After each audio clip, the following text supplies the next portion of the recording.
মেরে দোস্ত এখানে থাকা যাবে না। নিয়ে আসছেন উনি, নিয়ে যাবেন উনি, ওনার কাছে চলে যেতে হবে, আল্লাহর কাছে চলে যেতে হবে। এইখানে থাকা যাবে না, কিন্তু নিজেকে গোরা নিয়ে যেতে হবে। যে গোরা নিয়ে যাবে নিজেকে, যেমন আল্লাহ চান, যেমন আল্লাহ রসুল চান, তখন আর আল্লাহ বর্ণ দেখবে না, তখন আর আল্লাহ ভাষা দেখবে না, তখন আর আল্লাহ দেশ দেখবে না, তখন আর আল্লাহ বংশ দেখবে না, তখন আর আল্লাহ সোসাইটি দেখবে না, দুনিয়ার কোনো জিনিস আল্লাহ দেখবে না। যে নিজেকে গোড়া নিয়ে যাবে, নারী গড়বে, পুরুষ গড়বে, যুবক গড়বে, বৃদ্ধ গড়বে, এমনকি গরিবও যদি নিজেকে গোড়া নিয়ে যায় তো আল্লাহ রসুলের দোয়া তার সাথে আছে। আল্লাহ রসুল, আমরা এখানে যারা বসে আছি সবাই তো দোয়ার ভিতরে বলি আল্লাহ কিয়ামতের দিন নবীর সাথে উঠায়েন, ঠিক না? কিন্তু নবীজি তো আজ পর্যন্ত কোনোদিন বলল না যে আমার সাহাবীদের সাথে আমাকে উঠায়েন, উলামাদের সাথে আমাকে উঠায়েন, গৌসের সাথে উঠায়েন, কুতুবের সাথে উঠায়েন। আল্লাহর নবী তো বলে ওই গরিবদের সাথে উঠায়েন যে জীবনটা গোরা নিয়ে আসছে। আল্লাহুম্মা হশুরনি ফি জুমরাতিল মাসাকিন। কারণ এটাই, যে গোরা নিয়ে যাবে মেরে দোস্ত সে আল্লাহর কাছে পরিচয় পরিচিতি পাবে। চাই দুনিয়ার হতভাগা গরিব হোক, তাতে কিছু আসে যায় না। এই জন্য দুনিয়ার আধিপত্য হাজারো মানুষের হাতে হতে পারে, হাজারো শ্রেণীর হাতে হতে পারে, কিন্তু কিয়ামতের আধিপত্য কিন্তু গরিবদের হাতে, আর কারো হাতে না। এই জন্যই আল্লাহ রসুল গরিবদের সাথে উঠতে চাইতেছেন, কেননা গরিবরা কবর থেকে উঠবে, ফেরেশতারা কানে কানে বলবে ইনতালিকু ইলাল জান্নাতি বিগাইরি হিসাব ওয়ালা কিতাব, তোমাদের হিসাবও নাই কিতাবও নাই, সিধা জান্নাতে চলো। ওরা বলবে কিয়ামতের মাঠ, বলে ওইখানে তোমাদের কোনো প্রয়োজন নাই, চলো তো সিধা চলো। বরং এক রেওয়ায়াতে এটাও আছে, বলে ওইখানে গেলে বিপদও হবে। আবার আরেক রেওয়ায়াতে আছে কিয়ামতের মাঠে যাবে গরিবরা সত্য, ফেরেশতারা যখন হিসাবের কথা বলবে তো সব গরিব বেকা হয়ে বসবে, রংবাজের মতো স্টাইল দেখাবে, আর ফেরেশতাদের চোখে আঙ্গুল দিয়ে বলবে আইয়ু হিসাবিল্লাহ না, ওই আমবাবার কি হিসাব রে, ওই কি হিসাব? কথম চলতে থাকবে। আল্লাহ জিজ্ঞেস করবে মানহুম ওয়া মা ইয়াকুলুন, এরা তারা কি বলে? বলবে আল্লাহ সব ভিক্ষুকের দল, হিসাব দিতে রাজি না। তা আল্লাহ বলবে কেন দিবে না? জিজ্ঞেস করো ভদ্র ভাষায়। তো জিজ্ঞেস করবে কেন দিবে না? মা আতান আল্লাহ মালা, মালই তো দেন, এবার কি হিসাব? সকালে আনছি বিকালে শেষ, বিকালে আনছি সকালে শেষ, 1 তারিখে আনছি 20 তারিখে শেষ। তো আল্লাহ বলবে সাদাকু, এরা সত্য বলছে, সত্য। এই কথা শুনতে দেরি। ঐক্যজোট দুনিয়ায় আর কি, ঐক্যজোট তো কিয়ামতের মাঠে হবে, দেখবেন সব দুনিয়ার গরিবদের ঐক্যজোট হবে। আবার স্লোগান দিবে আইয়ু হিসাবিল্লানা মা আতান আল্লাহ মালা ওয়ালিমাদা হাবিস্তুম। আরে আল্লাহ তো মালই দেয় না, আমাদেরকে আটকায় রাখছো, তো রাখছো কেন? কিসের হিসাব আমাদের? মালই তো দেয় না, আটকায় কেন রাখছো? তো আল্লাহ বলবে, ফেরেশতারা বলবে আল্লাহ বড় গরম, টিয়ার গ্যাস না লাঠি চার্জ কোনটা করবো? আল্লাহ বলবে কিচ্ছু করতে হবে না, গাত্তুহুম অস্তুরুহুম, তাড়াতাড়ি লুকাও আর ডাকো। বলবে কেন? বলে যা সামনে শোনাবো ধনীরা একটাকেও যেতে দিবে না। বলছে কেন আল্লাহ? জাকাতের কাপড় দিছে, যদিও এক দোয়া শেষ দিছে, তো দয়া তো করছে, ঠিক না? না করে নাই? হ্যাঁ, অল্প দেখার বেশি দেখ, দিয়া তো দয়া করে, ঠিক না? হাত পাতলে 2 টাকা হইলেও তো দেয়, দয়া তো করছে। এটা বদলার দিন, বিদায় সামনে যা শোনাবো একটাকেও যেতে দিবে না, বিদায় ডাকো আর লুকাও, তারপরে বলো এদের কানে কানে চুপে চুপে জান্নাতে চলে যাবে। হ্যাঁ, নাইলে ধনীরা এদেরকে আটকায় দিবে। তো মেরে দোস্ত চলে যেতে হবে, পরিচয় পরিচিতি। যেই ছোট্ট জীবনটাকে ঘোরা যাবে সে আল্লাহর কাছে স্থান পাবে, পরিচয় পাবে, পরিচিতি পাবে। আমি চোখে দেখা বলতেছি মেরে দোস্ত, কোনো হাদিস তো পড়ে আগে পড়ছি, পরে চোখেও দেখছি, ওই কবর এখনো দুনিয়াতে রাখা আছে, যার থেকে এখনো সুগ্রাণ বাহির হয়। এখনো আমি অ্যাড্রেস দেই, আপনি দেখা আসেন। দুনিয়ার কোনো পারফিউম এখন আর আমার নাকে পারফিউম মনে হয় না। আপনাকে আমাকে দুনিয়ার দামি দামি পারফিউম দেখাইতে হবে না, আপনাকে আমি দিয়া দিব, পারফিউম নিয়ে ওইখানে ছিটাবেন, দেখবেন নিমিষে চোখের পলকে ওটা হাওয়া হয়ে যাবে। ওইখান থেকে যে সুঘ্রাণ বাহির হইতেছে, ওইটা ঘ্রাণ আপনার নাকে যখন লাগবে তো দুনিয়ার কোনো পারফিউম আপনার কাছে পারফিউম মনে হবে না। ওই ঘ্রাণের জায়গা এখনো রাখা আছে, যান আপনি যায় দেখা আসেন। আমিও দেখা আসছি, আপনিও দেখা আসেন। ফেরাউনের বাড়ির কাজের মহিলা জান জান মৌতার সাহাবীদের কবর থেকে এখনোই সুঘ্রাণ বাহির হয়।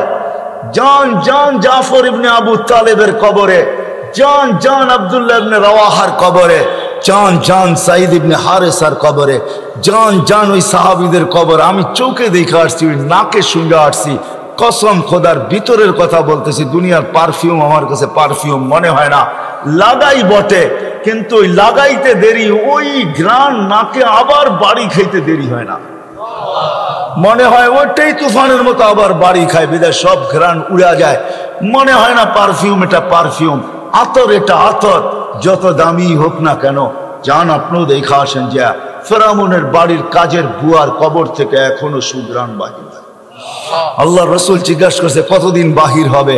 শুধু কাজের বুয়া না, কাজের মহিলা না, কৃত দাসীও ছিল সে ফেরাউনের। ইউথোপিয়া তার বাড়ি আমি ইউথোপিয়া, আরে না, তার বাড়ি রাবেয়ার বাড়ি ইউথোপিয়ায়। ওই ফেরাউনের বাড়ির কাজের বুয়া, কাজের মহিলা, কৃত দাসীও ছিল সে ফেরাউনের। হায় হায়, আল্লাহর কাছে পরিচিতি ছিল, এখনো সুঘ্রাণ বাহির হতেছে। 2.5 বছর পরে আল্লাহর রসুল যখন যাইতেছিলেন, সুঘ্রাণে দাঁড়াইতে বাধ্য হয়েছেন। কাহিনী বড় লম্বা। আল্লাহ রসুল জিজ্ঞাসা করছে কতদিন বাহির হবে? বলে ইলা ইয়াউমিল কিয়ামা, কিয়ামত পর্যন্ত বাহির হবে। এটা এখনো বাহির হইতেছে, কিয়ামত পর্যন্ত আসল বাহির হবে কিয়ামতের দিন। হ্যাঁ, সে পরিচিতি অর্জন করছে বড় কোরবানির মাধ্যমে। ওই কোরবানির দিকে গেলে অনেক লম্বা হয়ে যাবে, তাকে তেলে জ্বলতে হয়েছে। শুধু সে জ্বলে নাই, 2টা ছোট ছোট বাচ্চা নিয়ে জ্বলতে হয়েছে। সে ফেরাউনকে স্বীকৃতি দেয় নাই, আনা রব্বুকুমুল আলা বইলা স্বীকৃতি দেয় নাই। তো ফেরাউন তার বাচ্চাদেরকে আগে কড়ার ভিতরে ঢালছে, জ্বলন্ত তেলের ভিতরে দুধের শিশুকে আগে ঢালছে। রু উঠা যখন উপরে যাইতেছিল, বাচ্চার রু মাকে সান্ত্বনা দিতেছিল, চিৎকার দিতে দিতে, উম্মি লা তাখাফি, মা ফেরাউন সামনে বিদায়, ভয় পাইস না, ওয়ালা তাহজানি, আমার বিচ্ছেদে দুঃখিত হইস না, ফা ইন্নাকি আলাল হক, তুই হকের উপরে আছিস, সানাজমাউ ফিল জান্নাতি ইনশাআল্লাহ, মা সবুর কর, একটু পরেই জান্নাতে আমাদের মিলন। দ্বিতীয় মেয়ে ছিল, তাকেও ঢেলা দিছে। মা তো মাই হয়, চোখের পানি ধরে রাখতে পারেন নাই, একটু পর পর উপরে দেখতেন, হাত উঠাইতেন, ঠোঁট নাড়ায় কি বলতেন সেই জানে। ফেরাউন বলছে এরকম করিস কেন, হাত কেন উপরে উঠে, চোখের পানি কেন ঝরে, ঠোঁট নাড়ায় কি বলতেছিস আর কাকে বলতেছিস, আমাকে মাইনা নিলেই তো পারিস। বলে কখনো না, ওই আল্লাহকে বলতেছি। এরকম কুটি ফেরাউন নারাজ হয়, আমার কিছু আসে যায় না, তুই নারাজ হইস না, তাইলে সব হারায় যাবে, আমার দুনিয়াও যাবে, আখেরাতও যাবে, সব পরিচয় হারায় যাবে। আল্লাহ গরিব দেখেন না মেরে দোস্ত। বেলাল রাদিয়াল্লাহু তাআলা আনহুর বাড়ি আমি 6 বার এই 2 চোখে দেখছি। উনাকে দেখি নাই, কিন্তু উনার দেশের মানুষগুলাকে দেখছি। এখনো পছন্দ হয় না, না রং না ঢং, মনে হয় যে ডাইস ছাড়া বানায় আল্লাহ ছেড়া দিয়েছেন, কোনো রঙও নাই ঢংও নাই। 1400 বছর আগের বেলাল কেমন ছিল ভাবেন। আল্লাহর কাছে তার পরিচয়, ছোট্ট জীবনটাকে সে গড়ছিল, এটাই তার কাছে পুঁজি ছিল, আর কিচ্ছু ছিল না। এটাই ছিল, কৃতদাস ছিল, আবার পুঁজি হবে তো হবে কি। বেলাল তো ইথিওপিয়ার ছিল, এখনো তার বাড়িটা ঐতিহ্য হিসাবে রাখা আছে। ছোট্ট পাহাড়ের পদদেশে জঙ্গলের ভিতরে ওই ছোট্ট বাড়িটাকে এখনো সিমসাম সাজায় রাখা আছে। আপনি গেলেও দেখতে পারেন, আদিস আবাবার থেকে 3 থেকে 3.5 ঘন্টা লাগবে গাড়িতে যেতে, বেশি সময় লাগবে না। কিন্তু আমার বিশ্বাস, আপনি ওইখানে গেলে চোখের পানি ধরেও রাখতে পারবেন না, আপনার ভিতর থেকে কান্না আসবে। আমি 6 বারের 1 বারও ধরে রাখতে পারি না, ভিতর চোখে পানি ঝরছে, ভিতর থেকে চিৎকার আসছে, বেলাল তুমি কোথায়, আমি কোথায়, বেলাল তুমি কোথায়, দুনিয়া কোথায়, আমার দেশের মানুষ কোথায়, কোথায় তুমি যে জমিনে হাঁটলে জান্নাতে পদধ্বনি হতো। 3 মাস মদিনার থেকে দূরে থাকলে আল্লাহর রসুল স্বপ্নে যায় ডাইকা নিয়ে আসতেন, যে নিজ কবর থেকে উঠবেন, আল্লাহ রসুলের পায়ের নিচের থেকে কিয়ামতের দিন উঠবে, উঠেই আজান দিবে। যে খালি পায়ে উলঙ্গ কিয়ামতের মাঠে যাবে না, সে লাল উটের উপরে চড়া যাবে। আমরা সবাই পায়ে হেঁটে যাব কিয়ামতের মাঠে। আল্লাহ তার কাছে আমল নামা চাবে না, বরং আল্লাহ বলবে আযদিন লানাল ইয়াউমা ইয়া বেলাল, বেলাল দুনিয়াকে একটা আজান শোনায় দে। সে আল্লাহর কাছে পরিচিতি লাভ করছে, মা বোনদের জন্য বলতেছি, রাবেয়ার বাড়ি বেশি দূরে না বেলালের বাড়ির থেকে, মাত্র 1 ঘন্টা ড্রাইভের ডিস্টেন্স। রাবেয়ার বাড়িটাও এখনো রাখা আছে। রাবেয়ার বাড়ি ইথিওপিয়া, যদিও বলে বসরা, সে বসরায় চলে গেছিল কৃতদাসী হিসাবে, কিন্তু তার অরিজিনাল জন্মস্থান, অরিজিনাল বাড়ি ইথিওপিয়ায়। এখনো তার ঐতিহ্য রাখা আছে। বাংলাদেশেও কিছু ঐতিহ্য এখনো রাখা আছে, ঠিক না? সব তো হারায় যায় না, ঠিক না? না হারায় গেছে? কি বলেন? ইশাখার রাজধানী কি হারায় গেছে? না বিক্রমপুরের নাম হারায় গেছে। রাজা বীর বিক্রম হারায় গেছে বটে, কিন্তু বিক্রমপুর এখনো কাগজে কলমে লেখা আছে, ঠিক না? রাজা বীর বিক্রম হারায় গেছে। রাজবাড়ির রাজা হারায় গেছে, কিন্তু রাজবাড়ি এখনো রয়ে গেছে। জান্না জান্না নাটোরের রাজবাড়ি এখনো রাখা আছে। রাজারা কোথায় আছে কে জানে। আহসান মঞ্জিল আছে, কিন্তু এখন নওয়াব আহসানুল্লাহ নাই। এরকমই রাবেয়ার বাড়ি রাখা আছে। ওইখানে গেল কান্না আসে যে রাবেয়া, তুইও কৃতদাসী ছিলি, তুইও তো 1000 বছর আগে কেমন ছিলি। আজকের গুলাকেই পছন্দ হয় না, তোকে আর কি পছন্দ হইতো? তোর রূপরেখাই কিরকম ছিল, কিন্তু তোর নামের জীবনী কোনো বাসা নাই দুনিয়ায় যেই বাসায় রাবেয়ার জীবনী না আছে। জান জান আমাদের দেশের লাইব্রেরি গুলো এখন ছাপে আর বিক্রি করে, মা বোনরা ওটা করে নিয়ে পড়ে। রাবেয়া কৃতদাসী ছিল, 33 বছর বয়সে মারা গেছেন। মারা যাওয়ার আগে রাবেয়া বিধবা হয়ে গেছেন। কাফনের জন্য নতুন কাপড়ও রাবেয়ার কপালে জোটে নাই, কিন্তু স্বপ্নে যখন দেখছে তো নূরের পোশাক পরা ছিল। জিজ্ঞাসা করছে, রাবেয়া ওই কাফনের কাপড় কোথায়? বলছে, ওটা খুঁড়া ফালাইয়া দিয়েছেন, জান্নাতের নূরের পোশাক আল্লাহ পরায় দিয়েছে। এটার নামই সত্য। এই জন্য ছোট্ট জীবনটাকে গোড়া যেতে হবে। যে গোড়া যাবে, যুবক যাবে, যে গোড়া যাবে সেই আল্লাহর কাছে পরিচিতি পাবে। কিন্তু আপনি যদি প্রশ্ন করেন গড়াটা সহজ কিভাবে আমি গড়ব, এটার জন্য যদি বলেন, আপনিই প্রশ্ন করতে পারেন যে আমি গড়ব কি করে। এই জন্য আল্লাহ আমাদেরকে সহজ করছেন। আল্লাহ নিজের কথা বলেন নাই। আল্লাহর কথা যদি বলতেন তাহলে এটা হয়তো কঠিন হয়ে যেত যে আমি গড়ব কি করে। তোমাকে তো চোখেই দেখা যায় না, লা তারাহুল উয়ুন, আল্লাহকে তো চোখে দেখা যায় না। ওয়ালা তুখালিতুহু যুনুন, ধ্যান ধারণায় আনা যায় না। ওয়ালা ইয়াসিফুহুল ওয়াসিফুন, যার বর্ণনা দিয়া শেষ করা যায় না, করব কি কইরা। তো আল্লাহ আমাদের জন্য সহজ করছেন যে না, মান আতা আর রাসূল ফাকাদ আতা আল্লাহ ওয়া ইন তুতিউহু তাহতাদু। আমার বন্ধুকে পাঠাইলাম, আমার বন্ধুর গোলাম হয়ে যাও, তাইলে জীবন গড়া হয়ে যাবে। আমার বন্ধুর গোলাম হইতে দেরি। ডেলি তুমি প্রতি নামাজের ভিতরে যেটা চাও, হেদায়েত, ইহদিনাস সিরাতাল মুস্তাকিম, আমার বন্ধুর গোলাম হইতে দেরি। আমি হেদায়েতের মালা তোমাকে পড়াইতে দেরি করব না। আমার বন্ধুর গোলাম হয়ে যাও। ওয়াইন তুতিউহু তাহতাদু, মান আতা আর রাসূল ফাকাদ আতা আল্লাহ। যে আল্লাহর রসুলের গোলাম হলো সে আল্লাহর গোলাম হিসাবে স্বীকৃতি পাবে। আল্লাহ বলে সহজ করে দিলাম, কঠিন করলাম না। আমার বন্ধুর গোলাম হয়ে যাও। বাস্তবিক এটাই সত্য। কবির ওই কথাই সত্য, क्या वफा तूने मोहम्मद से तो हम तेरे हैं। तो अल्लाह बोलतेছে আমার বন্ধুর গোলাম হয়ে দেখ, আমি তোর হয়ে যাব। ये दुनिया क्या चीज है, लौह कलम तेरे हैं। দুনিয়ার কি জিনিস, সমগ্র জগৎটা তোর হাতে উঠায় দিয়া দিব। যার কারণে সম্ভব ছিল। আজকে তো আমরা যান্ত্রিক জিনিস দিয়া যান্ত্রিক জিনিসকে হ্যাক করি, ঠিক না?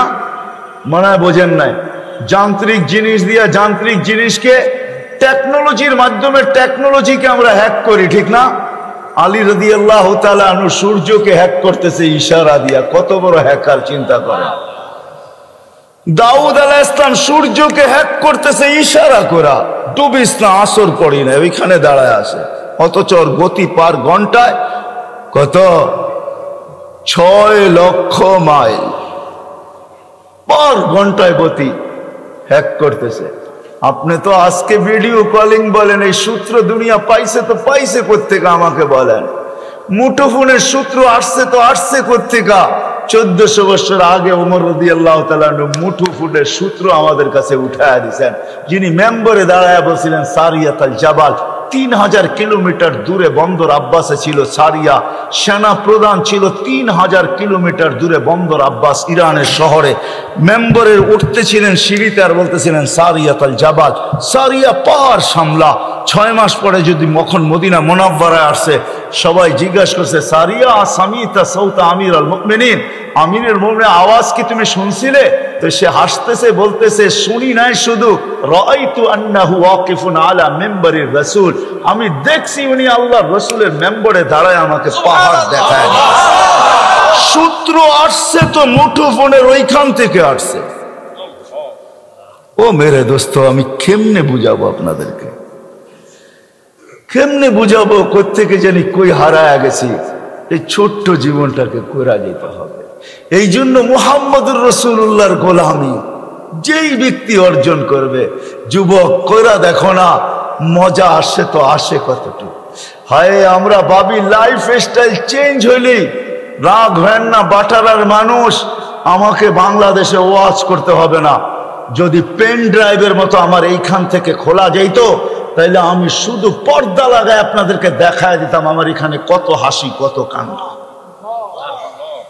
কত হাসি এখানে সেভ করা আছে, কত কান্না সেভ করা আছে এখানে। আমি গত মাসে 23 তারিখ আসছি আমেরিকা থেকে। আমি জানি দুনিয়ার উন্নত বিশ্বে কত কান্না, কত হাসি আমার এখানে সেভ করা আছে। আমাকে বুঝাইতে হবে না এগুলা। মেরে দোস্ত, লাইফ স্টাইল চেঞ্জ করলেই উন্নতিয়া, আমরা সুখী হব না। না না না, মুহাম্মদুর রাসূলুল্লাহর গোলাম হইলে আখিরাতের জীবন শুধু বনা হবে না, দুনিয়াও। হায় হায়, চলেন বলেই দিই 2019-এ 20-এ তো যাইতে পারি না প্যান্ডামিকের কারণে। 21-এ যখন গেছি, 2019-এ আমি এয়ারপোর্ট থেকে বাহির হইতেছিলাম আমেরিকার কোনো এয়ারপোর্ট থেকে। তো আমার সাথে এক মুসলমান ছেলে দাড়ি টুপিওয়ালা মাকে হুইল চেয়ারে নিয়ে আসতেছিল। যখন হুইল চেয়ার শেষ যেখানে গাড়িতে উঠাবে, তো মাকে কোলে করে উঠাইতেছিল। পাশেই আমি এক ইংরেজ মহিলাকে দেখতেছিলাম, চোখের পানি ঝরতেছিল। আমি জিজ্ঞাসা করছি তুমি কাঁদো কেন? বলে দেখ ওর মা মাকে ও বাচ্চার মতো কোলে করে গাড়িতে বসাইতেছে। আমার সন্তান কোথায় হারায় গেছে আমি জানি না। শুধু বৎসরে 2টা দিন, একটা দিন আমার কাছে আসে যেদিন মাদার ডে হয়, একটা কেক নিয়ে শুধু আমার কাছে আসে, আর কোথায় হারায় গেছে আমি জানি না। পায়ে হাত রেখা বলি আমাকে বুঝায়েন না আপনারা। আমি দুনিয়া চষতে চষতে ভিতরে সব শেষ হয়ে গেছে। দুনিয়ার কোন এরকম জায়গা নাই। কোরআনে যা আছে, যতটুকু আছে, আল্লাহ আমাকে চষায় ফেলছে। কেন চষাইছে তাও জানি না। হয়তো আমাকে পিটাবে বেশি, এই জন্য হয়তো চষাইতে পারে, যে তোকে পিটাবো বেশি এই জন্য দেখায় তোকে পিটাবো, এটাও হইতে পারে, জানি না। কিন্তু আমি চৈষা বলতেছি, লাইফ স্টাইল চেঞ্জ করলেই জীবন সুখী হয় না। হায় হায়, আমি বাংলাদেশিদেরকে চিনি, অনেককে চিনি, যারা হাতে দেরা চোখের পানি ঝরায়। প্রত্যেকবারই 2-4 জনকে পাই। মা বাবা বলে, মার সাথে তো সাক্ষাৎ হয় না, কিন্তু বাবা বলে হুজুর দোয়া করেন। আমার জানা ছিল না যে বুড়া বয়সে আমার ছেলের ঘরে আমাকে চাকর হইতে হবে, আমি জানি না। আমার জানা ছিল না, যদিও আমার কাছে গ্রিন কার্ড, যদিও আমার কাছে আমেরিকান পাসপোর্ট, কেননা 2 জনেই জব করে। এদের বাচ্চাগুলাকে দেখবে কে? তো দেখবে কে? চিলড্রেন কেয়ারে দিলেন ডলার গুনতে হবে। আমাদের 2 জনকে গ্রিন কার্ড দিয়ে নিয়ে আসছেন। আমরা ঘরের ভিতরে থাকি, সবকিছু আমাদেরকে দেখতে হয়। যদি একটু কিছু 19 থেকে 20 হয়, ছেলে যদি কিছুও না বলে, তো বৌমার তোর চোখ রঙ্গানি আমাদেরকে সহ্য করতে হয়। বিদায় আমার জানা ছিল না শেষ বয়সে আমার ছেলের ঘরেই আমাকে চাকর হতে হবে। রাগ হয়েন না, পায়ে হাত রাখি, এটি আমাকে বুঝাইতে হবে না। বিদায় লাইফ স্টাইল চেঞ্জ করলেই আমরা সুখী হব না। মুহাম্মদুর রাসূলুল্লাহর গোলাম হইলে সুখী হব দুনিয়া আখিরাতে। ওই রসুলের গোলাম যে আরশে যে আমাদের জন্য চোখের পানি ঝরাইছেন। বাটারার উলামা তাহকিক পড়ে করে নিয়েন, যখন আরশে পৌঁছে তো আল্লাহ জিজ্ঞাসা করতে কি করতে আসছেন, কি চান এখানে আয়েশা, চাবেন কি আমার কাছে? বলছে লা আসআলুকা বিনতি ফাতেমা ওয়ালা আসআলুকা আম্মি আব্বাস, আমি চাচাও চাই না, মেয়েও চাই না, আসআলুকা উম্মতি, আমি উম্মত চাইতে আসছি।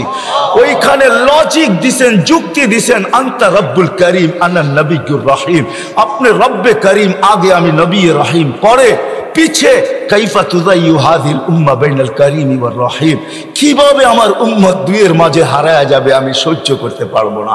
শুরুতে আপনি, শেষে আমি, উম্মত জাহান্নামে চলে যাবে আমি সইতে পারবো না। তো আল্লাহ ওয়াদা করতেছে কাসসামতুল কিয়ামাতা কিসমাইন, আমি কিয়ামতকে দুই ভাগে ভাগ করছি বন্ধু, কোনো কারণ নাই চিন্তার।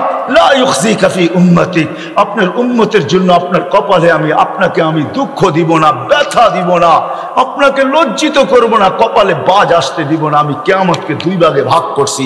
এক riwayate এটাও আছে, আল্লাহ বলছে আনা মালিক ইয়াউমিদ্দিন আনতা সাহিবা ইয়াউমিদ্দিন, বন্ধু আমি কিয়ামতের মালিক বটে, বাদশা কিন্তু আপনি। আল্লাহ রসুলকে সান্ত্বনা দিয়েছেন, বলছে কিয়ামত দুই ভাগে ভাগ করছি, সালতুতা শাফি তুসাফা, ওই দিন আপনি চাবেন আমি দিব, সুপারিশ করবেন আমি মঞ্জুর করব। ও যুবক একটু বলো না, যাকে মাকামে মাহমুদে উঠায় নেওয়ার জন্য জিবরিল আসবে, মাকামে মাহমুদে যাবে আর চেয়ারে বসবে না, হাত রেখা দাঁড়ায় থাকবে। আল্লাহ বলবে চেয়ারে বসেন না কেন? বলে বসলে তিন জায়গায় আমার উম্মতের জন্য ছুটবে, তো ছুটবে কে? বলছে কোন তিন জায়গায় দৌড়াইবেন? কেন হাউসে কাউসারে দৌড়াইতে হবে না, আমার উম্মতকে পেহলা বইরা আমি নিজে পানি পান করাবো, আমি করাবো না তো করাবে কে? আবার দৌড়াবো মিজানের পাল্লায়, সামনে ঝোঁকে কি ঝোঁকে না, এটা পর্যালোচনা, ওটা পরিলক্ষিত করতে হবে আমাকে, দেখতে হবে আমাকে। যদি সামনে না ঝোঁকে তো আপনি তো ওয়াদাই করছেন, চাইলে দিবেন, সুপারিশ করলে মঞ্জুর করবেন, ওইখানে দাঁড়াই হাত উঠায়া দিব। কেননা কোরআনে আপনি আমাকে বলেন না সাউফা ইউতিকা রাব্বুকা ফাতারদা, আপনাকে রাজি করেই ছাড়বো। ওই সময় তো আল্লাহ রসুল ওয়াদাই করছেন, আল্লাহর সাথে দোয়াই করছেন, সাক্ষী রাখছেন জিবরিলকে, হাত্তা ওয়াল্লাহি লান আরদা হাত্তা ইয়াকুনা ওয়াহিদ মিন উম্মতি ফিন নার, একজন উম্মত জাহান্নামে থাকা পর্যন্ত আমি আপনার উপরে রাজি হব না। ও যুবক, এর গোলাম বনো, ও ভাই এর গোলাম বনেন, যে কিয়ামতের মাঠেও আপনার জন্য ছুটবে, তারপরে পুলসেরাতে দৌড়াইতে থাকবে। যদি পার না হইতে পারে তো দুরুদ যদি জীবনে একটাও পড়া থাকি, একবারও পড়া থাকি, ওটাকে মাথার উপরে দিয়া পার করায়া দিবে। হয় কিয়ামতের মাঠে যিনি ছুটতে থাকবেন। হাদিস অনেক ছিল, রাত্র অনেক হয়ে গেছে, নাইলে দেখাইতাম কোন নবী আল্লাহ আমাদেরকে দিয়েছিলেন। আরে চলেন চলেন, যে মৃত্যু লগ্নে, যার 9 ঘরে চুলা জ্বলে নাই, 9 ঘরে খাবার নাই, যে নিজে ক্ষুধার্ত দুনিয়ার থেকে যাইতেছেন, 9টা ফ্যামিলি রেখা যাইতেছেন, যাদের ঘরে কোনো খাদ্য নাই। আম্মা জান আয়েশা রাদিয়াল্লাহু তাআলা আনহা বলছেন যে বাতি জ্বালানোর তেল ছিল না, যদি থাকতো তো খিদা নিবারণের জন্য পান করে নিতাম। এরকম 9টা ফ্যামিলি রেখা যেতেছেন, হাসান হোসাইনকে রেখা যেতেছেন, আলী ফাতেমাকে রেখা যেতেছেন, যারা সবাই ক্ষুধার্ত। আল্লাহর নবী দুনিয়ার থেকে গেছেন ক্ষুধার্ত, এক বেলার না, দুই বেলার না, কয়েক বেলার ক্ষুধার্ত দুনিয়ার থেকে গেছেন। খাওয়ার কিচ্ছু ঘরে ছিল না। ওই মুহূর্ত হাসান হোসেনের জন্য চোখের পানি ঝরে নাই, যারা কলিজার টুকরা ছিল। হায় রাত্র অনেক হয়ে যাবে। একদিন দুই ভাই আসছে আল্লাহ রসুলের কাছে, বলতেছে নানা জান আপনি উত্তম না আমরা উত্তম? আল্লাহ রসুল সাদা সিধা জবাব দিছে আমি উত্তম। দুই ভাই হাসতে হাসতে কুটা কুটা হয়ে গেছে। আল্লাহ রসুল বলছে হাসো কেন? জবাব হয় নাই। কয় মানি মানি আমরা দুই ভাই উত্তম, আপনি উত্তম না। তো বলছে কি কইরা? আমাদের আব্বা জানরে চিনেন? তো আব্বার পরিচয় দিয়া বলতেছে আবু কালাইসা বিশাই, আপনার আব্বা তো কিছুই না। আমাদের আম্মা জানকে চিনেন? পরিচয় দিয়া বলতেছে উম্মু কালাইসা বিশাই, আপনার আম্মা তো কিছুই না। আম্মু নানা জানরে চিনেন? নানার পরিচয় দিয়ে বলতেছে ও জাদ্দু কালাইসা বিশাই, আপনার নানার তো মানুষের নামই জানে না। আল্লাহ রসুল দুইজনরে উঠে চুমা দিয়া বলতেছে মাইনা নিলাম, তোমরাই উত্তম। ওই কলিজার টুকরার জন্য চোখের পানি না, বাটারার মানুষ আপনার আমার জন্য চোখের পানি ছিল। জিবরিল জিজ্ঞাসা করতে বাধ্য হয়েছে এখনো কাঁদতেছেন? ওয়াইলা রফিকিল আলা, আপনি তো আল্লাহর সান্নিধ্যে চলে যাবেন। আল্লাহু ইয়ান্তাযিরুক, আল্লাহ আপনার অপেক্ষায় অপেক্ষমান, এখনো চোখের পানি। বলছে জিবরিল ফামান লিবাদিলি উম্মতি, আমার পরে উম্মতকে দেখা কে রাখবে। আজকে ওই উম্মত বলে লাইফ স্টাইল চেঞ্জ করলে আমি সুখী হব। ওই উম্মত বলে লাইফ স্টাইল চেঞ্জ করলে সুখী হব। ওই উম্মত বলে রাগ হয় না। চলেন শেষ হাদিস শুনায়া দেই, তাহকিক উলামা কইরা নিবে। জিবরিল যখন পর মারবে কবর থেকে, আথার থেকে উঠানোর জন্য, মাকামে মাহমুদে নিয়ে যাওয়ার জন্য, তখনও উঠবেন ওয়া হুয়া ইয়াবকি ওয়া ইয়াকুল, চোখে পানি থাকবে, মুখে চিৎকার থাকবে, আইনা জিবরিল আইনা উম্মতি। জিবরিল আমার উম্মত আমার রিসিপশনে আসে নাই কেন? তুমি একা কেন? উম্মত কি জাহান্নামের পাড়ে চলে গেছে? তো জিবরিল কসম খায়া বলবে, মা শাক্কাল আরদা আহাদুন ইল্লা আনতা, আপনি ব্যতীত সৃষ্টির ভিতরে কেউ উঠেই নাই। উম্মত উঠবে কোত্থেকে? আপনি শান্ত হন, চলেন মাকামে মাহমুদে, তারপরে উম্মত আসবে। উঠলে না রিসিপশনে আসবে।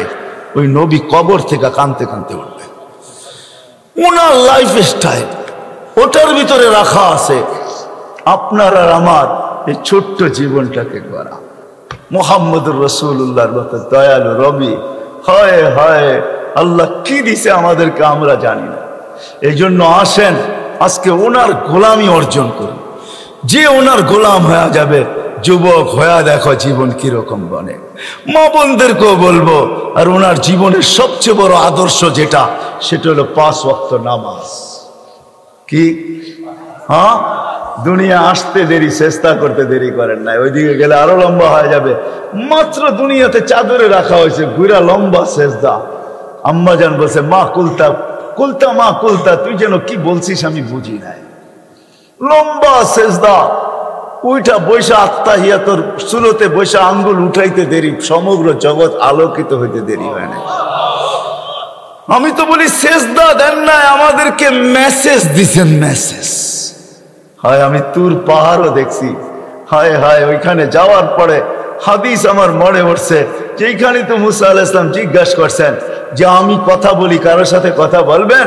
তো আল্লাহ জবাব দিছে, হ্যাঁ বলবো, কিন্তু শোনো তোমার সাথে কথা বলি পর্দার ওই পার থেকে, এই পার তুমি এই পারে আমি ওই পারে, এমন না যে আমি চূড়ায় তুমি পদদেশে।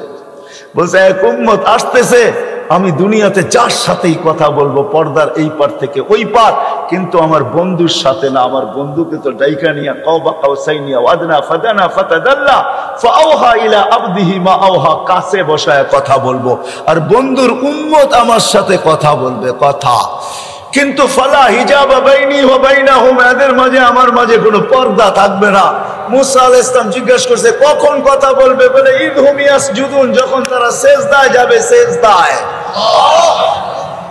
হায় হায়, জীবন গড়ার সবচেয়ে বড় মুহাম্মদুর রাসূলুল্লাহর জিন্দেগির সবচেয়ে বড় জিনিস যেটা, মুখ্যম জিনিস যেটা, যেটা সিল লাগায় নিয়ে আসছেন। বলে না একের এক না 100, এক না একই যেন প্রবাদ বাক্য আছে না, আরে এরকম এক আমল নিয়ে আসছেন যেটা একটাই 100 না, একটাই জিন্দেগি। এই জন্য হাদিস সিল মাইরা নিয়ে আসছেন, ইদা সালুহা সালুহা সাইরুল আমাল, নামাজ ঠিক তো জীবন ঠিক, নামাজ ওকে তো জীবন ওকে। 5 বার আল্লাহ ডাকে, ওই আল্লাহ ডাকে, ওই আল্লাহ যিনি আমাদেরকে অস্তিত্ব দিয়েছেন, ওই আল্লাহ ডাকে যিনি 99 পদের মালিক। কয়টা? এই জন্য আসেন, ওয়াদা করেন যে আজকের থেকে নবীর গোলাম হোক। ওয়াদা নামান, আজকের থেকে নামাজ ছাড়বো না। কে কে ওয়াদা করতে পারে যে আজকের থেকে নামাজ কোনো অবস্থায় ছাড়বো? আমি বিশেষ করে যুবকদের পায়ে হাত দিয়া বলি, ছাড়ো না নামাজ। জানো না যুবক তুমি কোথায় পৌঁছবে? যদি 5 ওয়াক্ত নামাজও গ্যারান্টির সাথে বাজমাত করতে পারো, তা একটা দিন আসবে আল্লাহ তোমাকে দেখা লজ্জা পাবে। আমি হাদিস দিতে পারি, হাদিসই আছে। এই জন্য বাংলাদেশ নড়ে চড়ে পড়ে না, কেন বাংলাদেশের সাথে আল্লাহ সম্পর্ক। হাজারো লক্ষ যুবক বাংলাদেশে আছে যাদেরকে দেখা আল্লাহ লজ্জা পায়। শুধু মাদ্রাসা না, স্কুলও আছে, কলেজও আছে, ইউনিভার্সিটি তো আছে, হ্যাঁ হ্যাঁ বুয়েট চুয়েট সব জায়গায় আছে, মেডিকেল কলেজও আছে। যান ময়মনসিংহ এগ্রিকালচারে গেলে মাঝে মাঝে মনে হয় এটা মাদ্রাসার ভিতরে ঢুকে গেছি। এটা এগ্রিকালচার না, যেটা এশিয়ার ভিতরে সবচেয়ে বড় এগ্রিকালচার কলেজ, কিন্তু মনে হয় যে ইকরাম মাদ্রাসার ছেলে পেলে। আমি মাঝে মাঝে গেলে ওদেরকে বলি, তোদেরকে দেখেই মনে হয় আল্লাহ লজ্জা পায়। আমার জীবনের একটা পর্ব ছিল অস্ট্রেলিয়ায়, আমি এক জায়গায় রাত্রে গাস্ত করতেছিলাম, তখন আমার মনে চেয়েছে আমি সহ জমিনটা উল্টায় গেলে এখন ভালো। কিন্তু আমার সাথে যে অস্ট্রেলিয়ান যুবকরা ছিল ওদের দিকে দেখা আমি ক্ষান্ত হয়ে গেছি। ওই হাদিস মনে পড়ছে যে যুবক উল্টাবে তো উল্টাবে কি করে, তুই তো আমার সাথে দাঁড়ায় আছিস, উল্টাবে তো উল্টাবে কি করে? কেন তোর মতো যুবককে দেখলে তো আল্লাহ লজ্জা পায়। তো আল্লাহ নিজেই বলছে লাউলা শাবাবা খুশা, যদি ওই যুবকরা না থাকতো যারা লজ্জাপতির মতো আল্লাহর ভয়ে নিজেকে গুটায় আনিছেন, লাজালতুস সামা হাদিদা, আকাশ লোহার, জমিন সফসফা, জমিন তামার, মাটিগুলা বালু, বৃষ্টির একটা ফোঁটা না, শস্যের একটা দানা না। বাল আনসালতু আলাইহিমুল আযাবা সাব্বা, একের পর এক আযাব দিয়ে আমি ধ্বংস করে দিতাম। আল্লাহ দেখায় দিছে করুণা দিয়া, আমাদেরকে জিরুর নিচে নিয়ে গেছে। 750 কোটি মানুষ, ছোট্ট একটা ভাইরাস যাকে মাইক্রোস্কোপ দিয়ে জুম করা ছাড়া দেখা যায় না। শুধু ডাইরেক্ট মাইক্রোস্কোপ দিয়েও দেখা যায় না, ওটাকে জুম করতে হয়, বড় করতে হয়।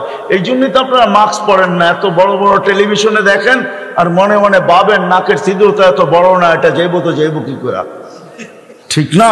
এই জন্যই তো কেউ পড়ি না মাস্ক, আমরা এত বড় বড় দেখি, ঠিক না? বলেন ছোট্ট একটা ভাইরাস সারা দুনিয়া 750 কোটি মানুষের ব্রেন 2020-এ জিরোর নিচে নামায় যাচ্ছে। ভ্যাকসিন আসলেই কি হবে? কোন ভ্যাকসিনের গায়ে লেখা আছে 100% গ্যারান্টি? কি বলেন? না ফাইজার না মডার্না।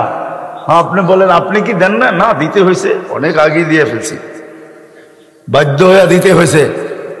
তো আল্লাহ দেখা, এই জন্য আসেন মেরে দোস্ত, 5 ওয়াক্ত নামাজ যুবক আজকের থেকে জেনে না ছোটে। নবীর স্টাইল, নবীর জিন্দেগি গ্রহণ করো, দেখো তোমার লাইফে মজা আসে কিরকম। লাইফটা দিছেন আল্লাহ এনজয় করার জন্য, কিন্তু তুমি যেটাকে এনজয় মনে করতেছ, দিস ইজ নো এনজয়। এটা এনজয় না, 2 দিন পরেই তুমি দেখবে এটা এনজয় না। দুটা জিনিস তুমি অতি সত্বর হারায় ফেলবে, দুটা তোমার জন্য অবধারিত। রাগ হো না, তোমাদের পায়ে হাত, তোমাদের হিতাকাঙ্ক্ষী হিসাবে বলতেছে। অল্প বয়সে যৌবন হারায় ফেলবে, অল্প বয়সে, হাদিসের ওয়াদা, অল্প বয়সে যৌবন হারায় ফেলবে। যার দ্বারা আমাদের যুবকরা অ্যাডিক্টেড হয়ে যৌবন হারায় ফেলে, বিভিন্ন লাইনে যে যৌবন হারায় ফেলে, নবীর আদর্শ দূরে সরার কারণে। আর দ্বিতীয় হলো 50-এর আগে মৃত্যু হবে। আমি আপনাদেরকে গণাইতে চাইতেছি না, এই জন্য নামাজ কোনোদিন ছাড়বো না ইনশাআল্লাহ। হ্যাঁ, আর সর্বশেষ কথা, এটা সামনে দিছে বিদায় বলতেছি, বলছে বিদায়, এরকম না। যেটা বলতেছিলাম, বাংলাদেশ নড়ে চড়ে পড়ে না, এই জমির সাথে আল্লাহর বিরাট বড় একটা ভালোবাসা আছে। আমার কাছে অনেকগুলো সূত্র আছে, আমি তালাশ করে দেখছি, দুনিয়া দেখেই বলতেছি। মক্কা, মদিনা, বাইতুল মুকাদ্দাস ভিন্ন কথা, এই তিনটাকে নিয়ে কোনো তুলনা হয় না, আলোচনা হয় না। এছাড়া বাংলাদেশের জমিনের মতো দুনিয়ায় কোনো জমিন আল্লাহ তৈরি করেন নাই। এই জমিনের মতো পরিবেশ দুনিয়ার কোথাও নাই। এত দাড়ি টুপি, এত জুব্বা, এত পর্দা নিশিন, রাত্র 11:30, 12:36 বাজতে চলছে, দুনিয়ার কোথাও আপনি দেখাইতে পারবেন না। এত রাত অবধি বসে আল্লাহ আল্লাহ রসুলের কথা চাতকের মতো শুনে, এরকম দুনিয়ার কোনো দেশ নেই। ময়মনসিংহ, সিলেট চলে যান, সারা রাত্র ওয়াজ হইতে থাকে, শুনতে থাকে। বাংলাদেশের জমিনের সাথে আল্লাহ সম্পর্ক, এই জন্য এখানে একটা বিচিত্রময় পরিবেশ আছে যেটা দুনিয়ার কোথাও নাই। আমি ঘুরা বলতেছি, যতদিন এই পরিবেশটা টিকা থাকবে, আমার বিশ্বাস এই দেশ নড়বে চড়বে, কিচ্ছু হবে না। কেননা এই দেশের কোনো গলি নাই যে গলিতে মসজিদ না আছে, কোনো গলি নাই যেখানে মাদ্রাসার সাইনবোর্ড না আছে, কোনো গলি নাই যেখানে 2-1 আলেম বাস না করে। বাংলাদেশের ভিতরে এই পরিবেশটা যদি আমরা টিকায় রাখতে পারি, এটার জন্যই প্রয়োজন এটা, যেটা আমার আগে যিনি উনিও বললেন, এটা বেশি না, 1 স্কোয়ার ফিট জায়গা আপনার মা বাবার নামে দিয়া দেন। আমি এটা প্রশ্ন করলে কেউ হাত তুলতে পারবেন না। আমার বিশ্বাস এখানে মনে হয় একজনও নাই যে প্রতিদিন মা বাবা থাকুক আর না থাকুক, যাদের নাই তাদেরকেই প্রশ্ন করি যে প্রতিদিন বাহির হওয়ার সময় মা বাবার নামে 2 টাকা সদকা করে বাহির হই। একজনও হাত উঠাইতে পারবেন না। হয়তো কিছু লোক হাত এটা উঠাবেন, এটাও যদি প্রশ্ন করি, ইমাম সাহেব যদি দোয়া না করে রব্বির হামহুমা কামা রব্বায়ানি সগীরা, তো কেউ এখানের বহুত বেশিরভাগ লোক হবে যে আমি নিজের থেকে, নিজের স্মরণে প্রত্যেক নামাজের পরে আমি মা বাবার জন্য হাত তুলে দোয়া করি। এরকম লোকের সংখ্যা এখানে কয়জন হবে? এই তো একজন, অল্প কয়েকজন। হাত উঠান, দেখেন যে আমি নিজের থেকে, না না সবাই উঠান না, যারা করেন নিজের থেকে, যে প্রত্যেক নামাজের পরে আমি নিজের থেকে, ইমাম সাহেব চাক আর না চাক, ইমাম সাহেব চাইলে তো আমরা সবাই চাইতে থাকি, ঠিক না? নিজের থেকে, অথচ মা বাবা কবরে চলে গেছে। হ্যাঁ, হায় আপনার আমার সন্তানও এরকমই হবে যে 2 টাকা, অথচ মা বাবা কষ্ট করে আমাদেরকে কোথায় পৌঁছায় দিয়ে গেছেন। মা বাবার নামই আপনি 1 স্কোয়ার ফিট জায়গা নিয়ে আনেন, 1 গ্লাস পানি দিয়েও এই উম্মত জান্নাতে যাবে, 1 গ্লাস পানি দিয়ে। শুধু একটা নেকি দিয়ে ওই উম্মত জান্নাতে যাবে। এই জন্য সবার কাছে দরখাস্ত, নিবেন তো ইনশাআল্লাহ? কে কে চেষ্টা করবেন দেখি, হাত উঠান তো, যে আমরা চেষ্টা করব কমসে কম 1 স্কোয়ার ফিট জায়গা নেওয়ার জন্য। আমি নাম লিখবো না, শুধু হাত দেখবো বাস। হয়তো আমি চেষ্টা করব, নাহলে আমি দায়িত্ব নিব। দুইটার কিন্তু দুই শব্দ, আমি চেষ্টা করব বা দায়িত্ব নিব 1 স্কোয়ার ফিট জায়গার পয়সা জোগাইতে। এরকম কে কে আছেন? হাত উঠান তো দেখি। মাশাআল্লাহ, আল্লাহ কবুল। হাবিবিকা মুহাম্মদ সালাতান ওয়া সালামান খালিদান মা খুলুদিক দাইমান মা দাওয়ামিক লা মুনতাহা লাহু দুনা ইলমিক ওয়া লা মুনতাহা লাহু দুনা মাশিয়াতিক। আল্লাহ, শোনার পর্ব ছিল শেষ, বলার পর্ব ছিল শেষ। আল্লাহ, এখন ভিক্ষার পর্ব চলতেছে, দুনিয়ার কারো কাছে না, সরাসরি আপনার কাছে। আল্লাহ, আপনি এখন আমাদের চেয়ে দূরেও না, আপনি প্রথম আকাশে চলে আসেন। রাতের 3 ভাগের 1 ভাগ যখন অতিবাহিত হয়ে যায়, আল্লাহ, দুনিয়ার সমস্ত মানুষ তো আসামিকে তালাশ করতে থাকে শাস্তির কাঠগড়ায় দাঁড় করানোর জন্য, আর আপনি প্রথম আকাশে চলে আসেন সমস্ত আসামিদেরকে মাফ করার জন্য। নিঃসন্দেহে আপনি প্রথম আকাশে আসেন, আর আমরা আসামি, এতে কোনো সন্দেহ নাই। আর আমরা ওই জায়গায় বসে আছি মাওলা, যেটা ফেরেশতা দ্বারা বেষ্টিত ছিল, রহমত দ্বারা ঢাকা ছিল, সাকিনা যার উপরে নাজেল হইতেছিল, আর এদের আলোচনা আপনার ওইখানেও হইতেছিল। ওই জায়গায় বসার ওই মসজিদ, যেটা পরিসমাপ্তির পরে নাকি আপনার পক্ষ থেকে ঘোষণাও হবে, ইরজিউ মাগফুরান লাক, যাও তোমাদের গুনাহ মাফ, তোমাদের গুনার জায়গা নেকি দ্বারা পরিপূর্ণ করা হবে। আল্লাহ, ওই মসজিদ থেকে আমরা হাত উঠাইছি। আল্লাহ, এই কথা আমরা বিশ্বাস করি, আমাদের গুনাহ মাফ হয়ে যাবে। আমরা আপনার উপরে খারাপ ধারণা রাখতেই পারি না। আপনি নিজেই তো বলছেন আপনার সাথে ভালো ধারণা রাখতে। আল্লাহ, বিদায় আমরা জানি আপনার মতো গফুর আর রহিম। আল্লাহ, আল্লাহ, কত কাহিনী তো আমরা কিতাবে আর হাদিসে পাই। এক ডাক দিতে দেরি, আপনি মাফ করতে দেরি করেন না। এটা তো অন্য অন্য উম্মতের সাথে, আমরা তো আপনার হাবিবের উম্মত, আপনার বন্ধুর উম্মত। বিদায় আল্লাহ, আপনি আমাদেরকে মাফ করেই দিবেন, এটাই আমাদের বিশ্বাস। কিন্তু আমরা দরখাস্ত এটা করব, যতদিন আমরা বাঁচবো ততদিন আর যেন আমাদের আমল নামায় গুনার কোনো দাগ না আসে। এটা আমরা অবশ্যই আপনার কাছে চাবো। আর এইখান থেকে যদি না পাই তো পাবো কোথায় বলেন? এরকম মজলিস তো সব জায়গায় পাওয়া যায় না, যেটা ফেরেশতা দ্বারা বেষ্টিত হয়, যেটা রহমত দ্বারা ঢাকা হয়, যেটার উপরে শান্তি নাজেল হয়, যাদের আলোচনা আপনার ওইখানে হইতে থাকে। এরকম মজলিস তো পাবো না। আল্লাহ, হইতে পারে এরকম লোকও এখানে আছে, কিন্তু আপনার তো ওয়াদাও আছে, হুম জালিসুন লা ইয়াশকা জুলাসাউহুম, এদের কাছে এদের সাথে যে যুক্ত হয় তাকেও বঞ্চিত করা হয় না। হায় আল্লাহ, এই মজলিস থেকে আমরা আপনার কাছে চাইতেছি, মওত পর্যন্ত যেন আমাদের আমল নামায় কোনো দাগ না আসে, গুনার দাগ। আল্লাহ, আমরা আপনার হাবিবকে চিনিও না। হায় আল্লাহ, যার কারণে তার জীবন থেকে আমরা বড় দূরে। হায় আল্লাহ, এই গুনাহ আজিমকে মাফ করা দেন, আপনার হাবিবের গোলাম বানায় দেন, আমাদেরকে 5 ওয়াক্ত নামাজি বানায় দেন।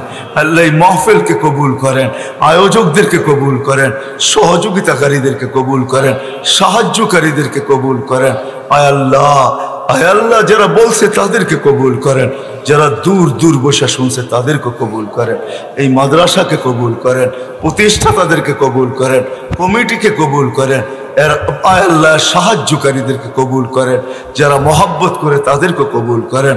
আল্লাহ, এই মাদ্রাসার সমস্ত প্রয়োজনগুলো খাজানায় গায়েব থেকে মিটায়া দেন। হায় আল্লাহ, হায় আল্লাহ, হায় আল্লাহ, আপনার ভান্ডার থেকে তো কমে না মালিক, বড় ভান্ডারের মালিক আপনি। আপনার কাছেই চাইতেছি আল্লাহ, মানুষের কাছে বলে ফেলছি দেখে আপনি নারাজ হয়ে যায় না। আল্লাহ, কে পুরা করে দিবে আমরা জানি না, কে দিবে কে দিবে না এটাও জানি না। সব তো আপনার উম্মুল কিতাবেই লেখা আছে। এইখানে তো বিরাট বড় একটা সংখ্যা না। হায় আল্লাহ, আপনিই তো ডিভাইডেড করে দিয়েছেন। আগে তো সোনার ছিল, রূপার ছিল, এখন তো কাগজের নোটেই হয়ে গেছে। মান আল্লাহ, এটা নিয়েই তো আমরা শান্ত হয়ে যাই। কয়েকটা কাগজের নোটেই তো আসবে, এই মাদ্রাসার প্রয়োজন মিটা যাবে, তার ব্যক্তিগত একটা স্থান হবে। আয় আল্লাহ আপনি কুদরত দ্বারা করায়া দেন। কার মাধ্যমে করাবেন এটা আপনার জানা আছে, আপনার উম্মুল কিতাবে লেখা আছে, আপনার কাছে যে ম্যাপ আছে আর প্ল্যানিং আছে ওটার ভিতরে উল্লেখ আছে।